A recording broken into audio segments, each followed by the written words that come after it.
Audio Jungle.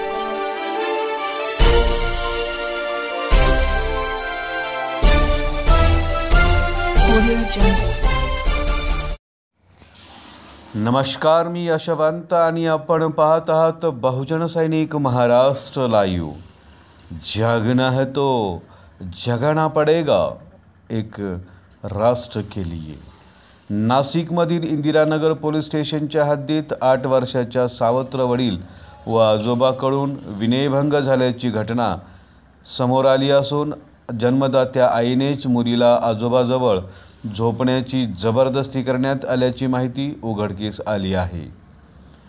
पीडितच्या मुलीच्या वडिलांनी या विरोधात इंदिरानगर पोलीस स्टेशनमध्ये आईसह दुसरा पती व सासऱ्याच्या विरोधात पोस्को या विनयभंगाचा गुन्हा दाखल केला आहे।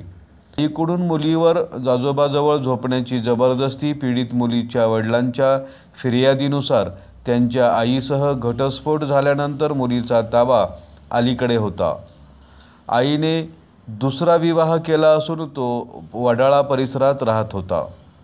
दिवाळीच्या सुट्टीच्या निमित्तानं पीडित मुलगी वडिलांकडे आली असता तिने तिच्यासोबत झालेला सर्व प्रकार आपल्या वडिलांना सांगितला। प्रीतीच्या म्हणण्यानुसार एप्रिल ते ऑक्टोबर 2024 या कालावधीमध्ये आईने पीडिताच्या सावत्र आजोबाजवळ झोपण्याची जबरदस्ती केली। आजोबांनी त्यांच्याजवळ वारंवार ओढल्याने पीडितीतील तिच्याजवळ जाण्यास नकार दिला होता। त्यामुळे आईने दमदाटी केली। पीडितीच्या सावत्र पित्याने देखील तिचा विनयभंग करून छळ केल्याचं उघडकीस आलं। यानंतर प्रीतीच्या वडिलांनी नाशिकच्या इंदिरानगर पोलीस ठाण्यात धाव घेत तक्रार दाखल केली।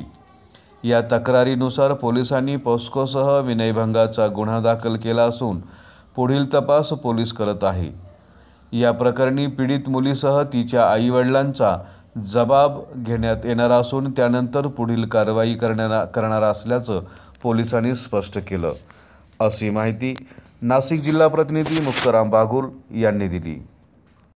बहुजन सैनिक महाराष्ट्र लाईव्हला लाईक करा, शेअर करा, सबस्क्राईब करा आणि बेल आयकॉनवर क्लिक करा।